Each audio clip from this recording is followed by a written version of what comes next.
5 సంవత్సరాల కాలం గిరుని తిరిగిపోతుంది, ఎక్కువ సమయం పట్టదు. అలాగే మన ఎమ్మెల్యేలందరికీ కూడా, పోటీ చేయని చోట్ల కూడా మన నాయకులందరికీ కూడా ఇది భవిష్యత్తు ఉన్న పార్టీ. అది మరి ఎంత బలంగా మనం చేయకపోతే దేశం మొత్తం మన వైపు చూసేలా చేసింది.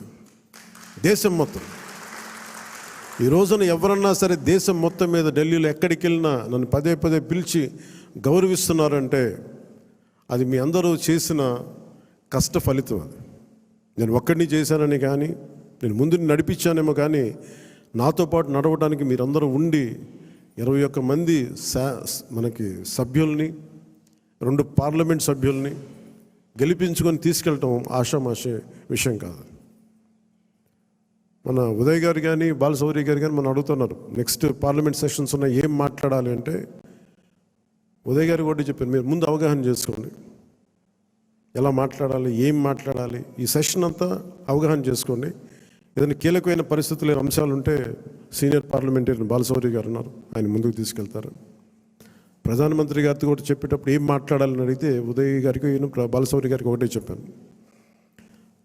140 కోట్ల మంది బరువు మోసే ప్రధానమంత్రి గారికి మనం సహాయపడాలి కానీ ఆయనకి బరువు పెంచకూడదు. ఇది ఒక్కటే చెప్పండి, నా మాటగా చెప్పండి ఆయనకి. మేము మీకు బరువు తగ్గించే వాళ్ళమే కానీ బరువు పెంచే వాళ్ళం కాదు. అందరూ అడుగుతూ ఉన్నారు, ఎందుకు వెళ్ళి మీరు ప్రధానమంత్రి గారిని కలవరు, వెంటనే కలవచ్చు కదా అంటే నాకు తెలుసు ఆయనకి, ఆయన గుండెల్లో స్థానం ఉన్న తర్వాత ఆయన పక్కన నిలబడాలండి. అది అవసరమైన మేరకు సరైన పరిస్థితులు వచ్చినప్పుడు ముందుకు తీసుకెళ్తాం, కలుస్తాం. అందుకే దశాబ్దం పాటు ఆయన కలవకపోయినా నేను ఎప్పుడు కూడా బాధ్యతలు మోసే ప్రతి ఒక్కరికి కూడా నేను అండగా ఉండాలని కోరుకునేవాడిని. బరువు పెట్టకూడదు వాళ్ళకి అని, కనీసం కూర్చోబెట్టి ఒక ఫోన్ కాల్ కూడా చేయను. ఎందుకంటే మీకు అవసరమైతే ఒకటే చెప్తాను, మీకు అవసరమైతే నేను ఎప్పుడు ఉంటాను, ఒక్క మాట చెప్పండి నాకు, నేను మీకు అండగా ఉంటానని చెప్తాను.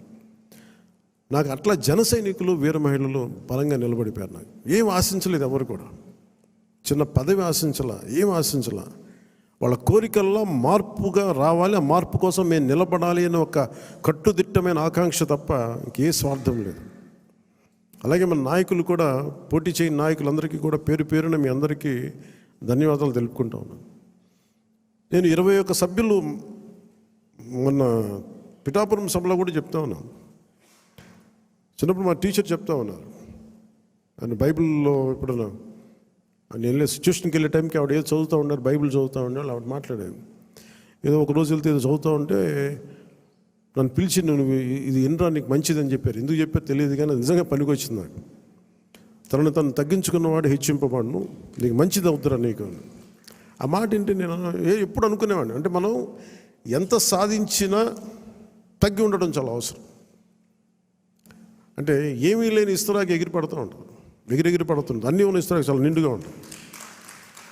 అలాగే ఎన్ని స్థానాలు అనే కంటే కూడా ఎంత బలంగా చేసామనే దాని మీద అందరూ అన్నారు. ఆ రోజున తాడేపల్లిగూడెం సభ, మన బొలిశెట్టి గారు రోజు ఉన్నప్పుడు అందరూ కూడా తాడేపల్లిగూడెం సభ చేద్దాం, మనం 24 స్థానాలకి పోటీ చేస్తామని చెప్పిన తర్వాత మొట్టమొదటి సభ కూటమికి ఎప్పుడు వచ్చే ఉధృతి లేదు. ఆ రోజున అందరూ చెప్తారు, నాకేం తేడా కనిపించలేదు కానీ బట్ అందరికీ ఒకటే అనిపించింది, ఉధృతి లేదు, హుషారు లేదు, మీరు పాడు చేసిన నానా రకాలుగా మీ అందరికి అభిప్రాయాలు ఉన్నాయి. ఆ రోజు నేను దాన్ని తప్పని చెప్పట్లా. ఆ రోజు మనం ఊహించాము 24 అంటే కూడా 24 మళ్ళీ తగ్గి 21 అయిపోయింది. ఇన్ని తగ్గి కూడా మనం దేనికోసం నిలబడ్డామంటే మనకు బలంగా, నేను చెప్తున్నాను, ఆన్ యావరేజ్ జనసేన ఓటింగ్ బలం లేని చోట అన్ని ఒక యావరేజ్ తీసుకుంటే, సరాసరి తీసుకుంటే 175 నియోజకవర్గాల మీద మనకు ఖచ్చితంగా ఒక 20% ఓటింగ్ పెరిగింది. 7% నుంచి 20% ఓటింగ్ పెరిగింది. కానీ మనం తక్కువ చేయటం వల్ల మనం పదే పదే మన అందరికీ మనం ఎందుకు తక్కువ చేసి, ఎందుకు కూటమి రావాలని పదే పదే చెప్పడం వల్ల మీరు సభాపతి కూడా చెప్తా ఉన్నారు, మీరు చూశారు, అయ్యనపాత్రుడు గారు చెప్తా ఉంటే, ఎన్టీ రామారావు గారు పార్టీ పెట్టినప్పుడు ఇంత మెజారిటీలు రాలేదు, అప్పుడు కూడా మాకు 3,000 4,000 వచ్చినాయి. కానీ ఈ రోజున చూస్తే ఒక్కొక్కరికి 30,000 40 70 90 అసలు ఊహించని మెజారిటీ. ఒక ఎంపీకి వస్తే ఇలాంటి మెజారిటీస్, అలాంటి మెజారిటీలతోటి కొట్టారంటే ఇది జనసేన తాలూకు బలం ఎంత మీకు బలంగా ఓట్ టర్న్ అయిందో మనందరికీ తెలుస్తూ ఉంటుంది.